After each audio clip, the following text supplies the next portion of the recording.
सत्संगत जी बड़े प्रेम और सत्कार से कहना जी, धन्य निरंकार जी। सत्संगत जी दास विनती कर रहा है, दास से त्रुटि हो जाए तो अपने घर के बालक समझकर क्षमा करिएगा।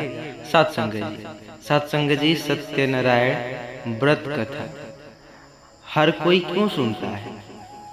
आखिरकार कोई भी शादी होता होगा तो आपने देखा होगा कि वहाँ पर सत्यनारायण भगवान की कथा सुनते हैं। आखिर के श्री सत्यनारायण व्रत कथा का प्रथम अध्याय महामुनि ऋषि जो वेद व्यास जी ने कहा, बहुत समय पहले नैमिषारण्य तीर्थ में शौनक आदि 88,000 ऋषियों ने पुराण वेता श्री सूत जी महाराज से पूछा, हे सूत जी, इस कलयुग में वेद विद्या रहित मानव को भक्ति ईश्वर किस रूप में मिलता है और उनका उद्धार कैसे होता है? हे मुनि श्रेष्ठ, कोई ऐसा व्रत अथवा तप बताइए जिसके करने से थोड़े ही समय में पुण्य प्राप्त हो और मनोवांछित फल मिले। ऐसी कथा यह है, ये सुनने की हमारी बहुत इच्छा है। इस प्रश्न पर शास्त्रों ज्ञाता श्री सूतक जी ने कहा, वैष्णव में पूज्य आप सभी ने प्राणियों के हित और कल्याणी की बात पूछी है। अब मैं उस श्रेष्ठ व्रत और आप लोगों से कहूँगा जिसे श्रेष्ठ मुनि नारद जी ने श्री लक्ष्मी नारायण भगवान से पूछा था और श्री लक्ष्मी नारायण भगवान ने मुनि श्रेष्ठ नारद जी को बताया था। आप सब भी यह कथा ध्यान पूर्वक सुनिए। देवर्षि नारद दूसरों के कल्याण हेतु सभी लोकों में घूमते हुए एक समय मृत्यु लोक में जा पहुंचे। वहां पर बहुत सी योनियों में, जिनमें प्राय सभी मनुष्यों को अपने कर्म अनुसार उनके कष्टों से पीड़ा देकर उन्होंने विचार किया कि किसी प्रयास के करने से निश्चय ही प्राणियों के कष्टों का निवारण हो सकेगा। इस वीडियो को लास्ट तक बने रहिएगा, क्योंकि आधा अधूरा ज्ञान किसी काम का नहीं रहेगा। क्योंकि सत्यनारायण भगवान की ऐसी विचार, ऐसी बातें जो हर किसी को तो अवश्य सुन लेने चाहिए। मन में ऐसा विचार करके श्री नारद जी विष्णु लोक गए। वहाँ श्वेत वर्ण तथा 4 भुजाओं वाले देव जो इष्ट नारायण को, जिनके हाथों में शंख चक्र गदा तथा पद्म वरमाला धारण किए हुए थे, उन्हें देखकर देवर्षि नारद जो थे उनकी स्तुति करने लगे। नारद जी ने कहा, हे भगवान, आप तो अत्यंत शक्तिवान हैं। मन तथा वाणी जो भी आपको नहीं पा सकता, आपका यदि मध्य अंत है तो आप निर्गुण स्वरूप सृष्टि के कारण भक्तों के कष्टों को नष्ट करने वाले हैं। आपको मेरे सत सत नमन है। नारद जी इस प्रकार स्तुति सुनकर भगवान भोलेनाथ से, योगीराज, आपके मन में क्या है? आपका किस कार्य हेतु यहाँ आगमन हुआ है? निसंकोच कहिए। तब देवर्षि नारद ने कहा, प्रभु, मृत्यु लोक में सब मनुष्य जो अनेक योनियों में पैदा हुए हैं, अपने अपने कर्मों में लगे, अनेक कर्म किए। इस प्रकार दुखी है श्री नारद, यदि आप मुझ पर दया रखते हो तो बताइए कि उन मनुष्यों के सब कष्ट थोड़े से ही प्रयत्न में किसी प्रकार दूर हो सकेंगे। तथा विष्णु जी भगवान ने कहा, हे नारद, जो मनुष्य के कल्याण हेतु आपने यह बहुत उत्तम प्रश्न पूछा है, ये तो हर इंसान को जरूर जानना चाहिए। जिस व्रत के करने से मनुष्य मोह से छूट जाता है, वह व्रत मैं तुम्हें कहता हूँ, सुनो। अति पुण्य दान करने वाला स्वर्ग तथा मृत्यु लोक दोनों में दुर्लभ एक अति उत्तम व्रत है, जो आज मैं तुमसे कहता हूँ। सत्यनारायण भगवान का यह व्रत विधि विधान अनुसार संपन्न करने पर मनुष्य इस धरती पर सभी प्रकार के सुख भोग कर मरणोपरांत मोक्ष को प्राप्त करता है। श्री विष्णु भगवान के ऐसे वचन सुनकर नारद मुनि बोले, हे भगवान, यह व्रत का विधान है, क्या फल है इसका? इसके पूर्व किसने यह व्रत किया और उसको कैसा फल मिला तथा किस दिन यह व्रत करना चाहिए? कृपा मुझे यह सभी विस्तार से समझाइए। तब नारद जी की बात सुनकर श्री हरि बोले, दुख और शोक को दूर करने वाला यह सभी स्थानों पर विजय दिलाने वाला व्रत है।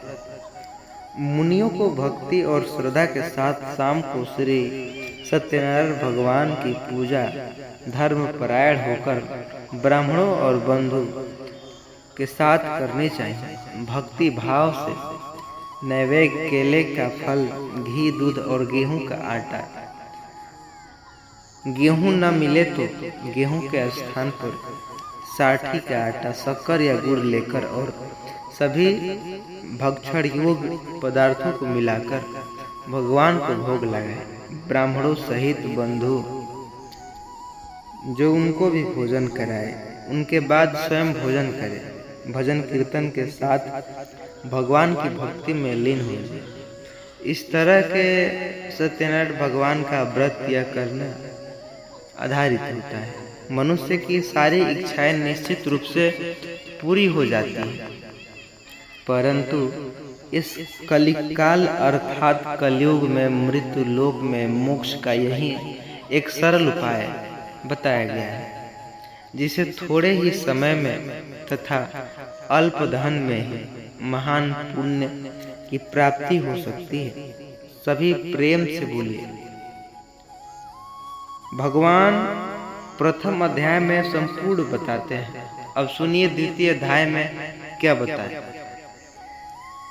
इतिहास कुछ इस प्रकार है, मैं कहता हूँ, ध्यान से सुनिए। अति सुंदर काशीपुर नगरी में एक अति निर्धन ब्राह्मण रहता था। वह भूख और प्यास से व्याकुल होकर हर समय दुखी रहता। ब्राह्मण से प्रेम करने वाले श्री हरि विष्णु भगवान ने उनको दुखी देखकर एक दिन बूढ़े ब्राह्मण के वेश धारण करके निर्धन ब्राह्मण के पास जाकर बड़े आदर से पूछा, हे ब्राह्मण, तुम प्रत्येक क्षण ही दुखी होकर पृथ्वी पर क्यों घूमते रहते हो? श्रेष्ठ ब्राह्मण, अपनी व्यथा, अपना दुख मुझसे कहो, मैं सुनना चाहता हूँ। कष्टों से घिरे उस ब्राह्मण ने कहा, मैं निर्धन ब्राह्मण हूँ, भिक्षा के लिए पृथ्वी पर मारा फिरता हूँ। हे भगवान, यदि आप मुझे इससे मुक्ति पाने का कोई उपाय बता सकते हैं तो कृपया मुझे बताइए। वृद्ध ब्राह्मण का रूप धारण किए हुए श्री विष्णु भगवान ने तब कहा, ब्राह्मण जी, शिव सत्यनारायण भगवान मनोवांछित फल देते हैं, मैंने सुना है।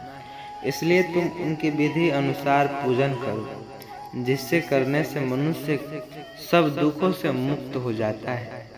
दरिद्रता ब्राह्मण को व्रत का संपूर्ण विधान बतलाकर बूढ़े ब्राह्मण का रूप धरे श्री सत्यनारायण भगवान अंतर्मग्न हो गए। वृद्ध ब्राह्मण ने जिस व्रत को बतलाया है, मैं उसका अवश्य विधि विधान सहित करूंगा, ऐसा निश्चय वह दरिद्र ब्राह्मण घर चला गया।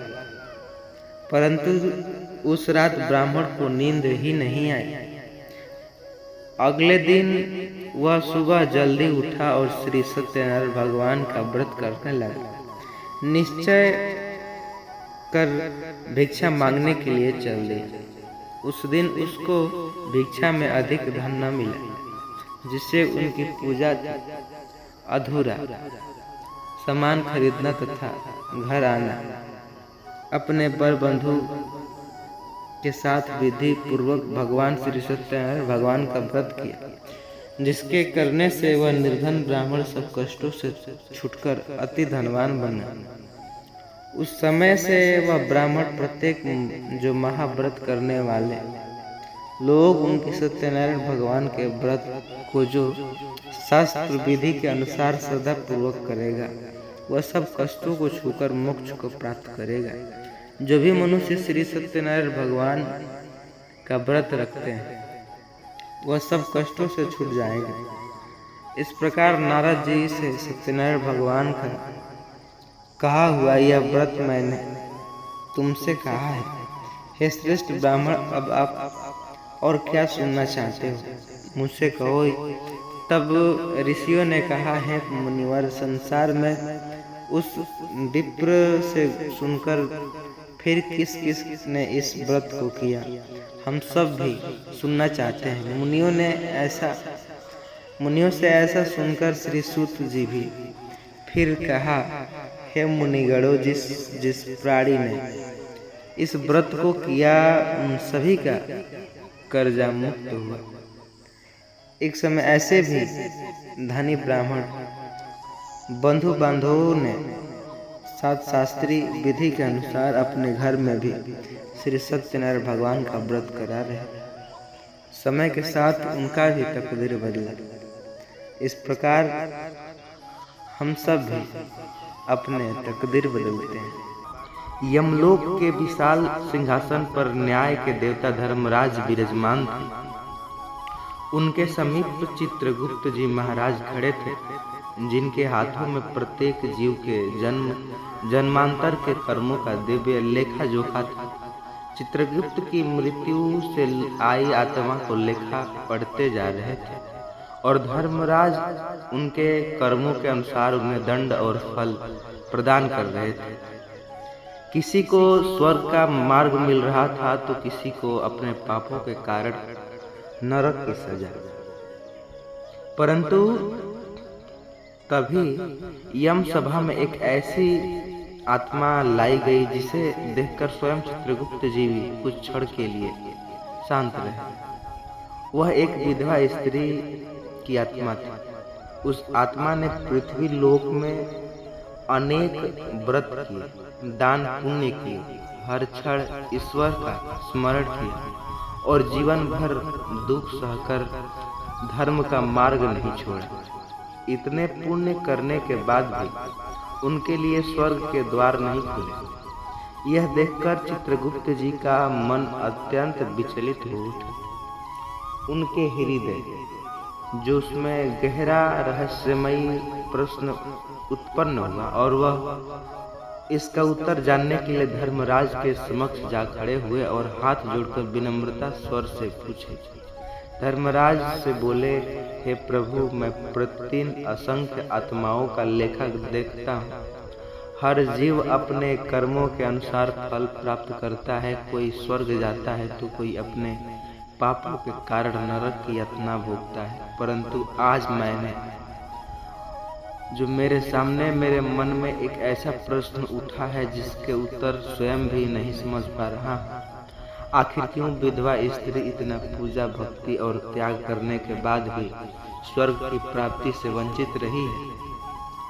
क्या उसकी भक्ति का कोई मूल्य नहीं होता, या फिर इसके पीछे कोई ऐसा रहस्य छिपा है जिसे मनुष्य आज तक नहीं समझ पाया है?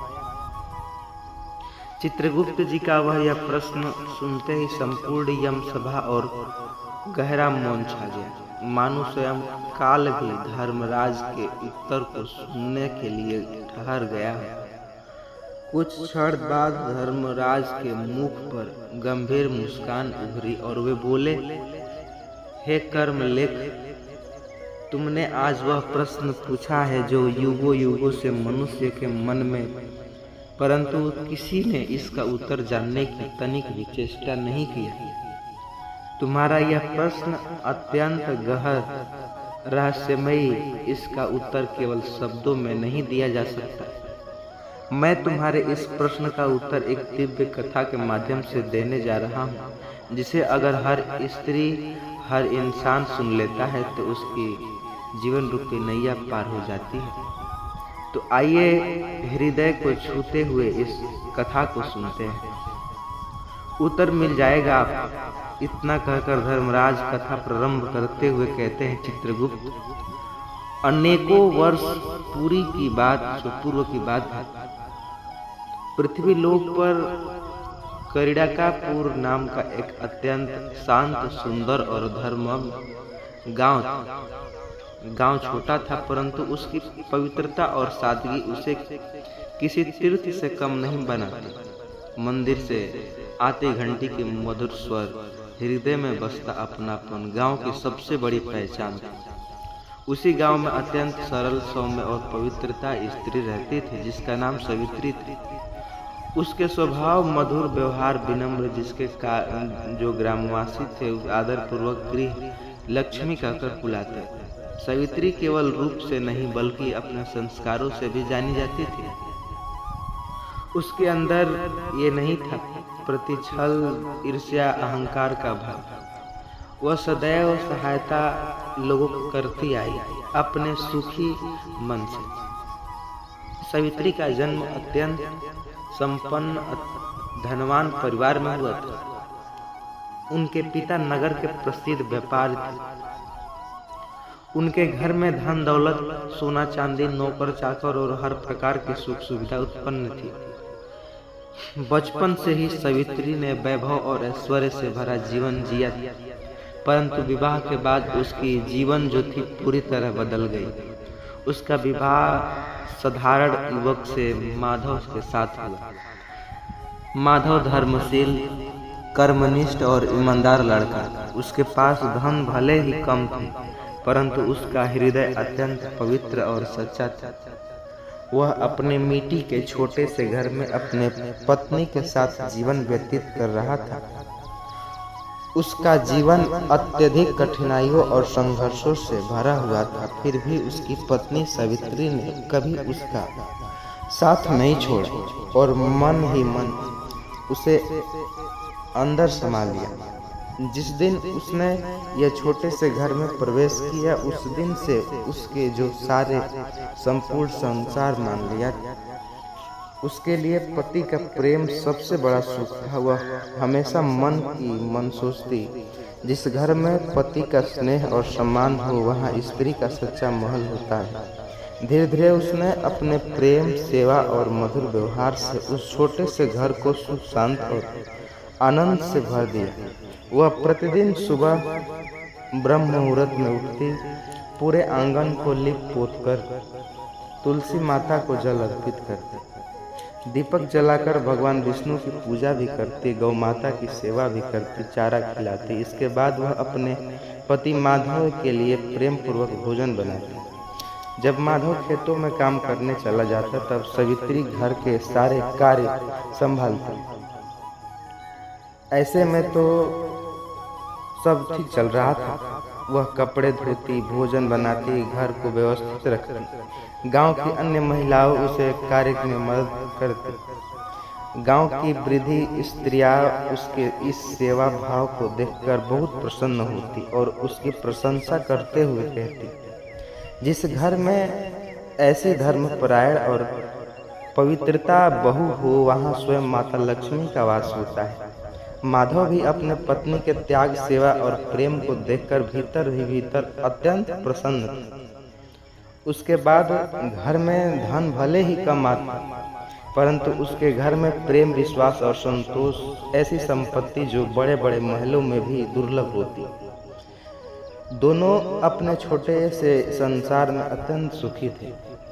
एक दिन साध्य का समय था। सूर्यदेव अस्तांचल हो चुके थे और पूरे गांव में गौदुली की पवित्र बेला फैली हुई थी। उस समय माधव मुस्कुराए और बोले,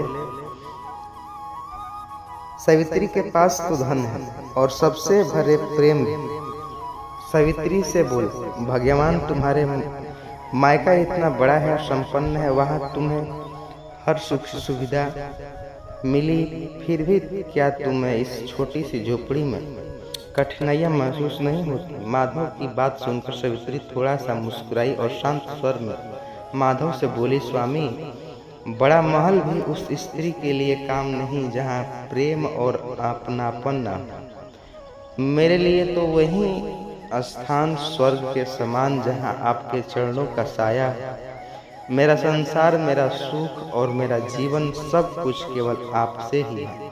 सावित्री के यह शब्द सुनकर माधव की आंखों नम हो गए। उसे उसी क्षण अनुभव हुआ कि सच्चा प्रेम धन दौलत नहीं बल्कि त्याग और विश्वास समर्पण से बनता है। परंतु संसार का एक अटल नियम है, सुख सदैव एक समान नहीं रहता। समय कब किसका जीवन कैसी परीक्षा ले आए यह कोई नहीं जानता। कभी कभी भाग्य का पहिया अचानक ऐसे मोड़ ले लेता है, मनुष्य को भीतर तक तोड़ देता है।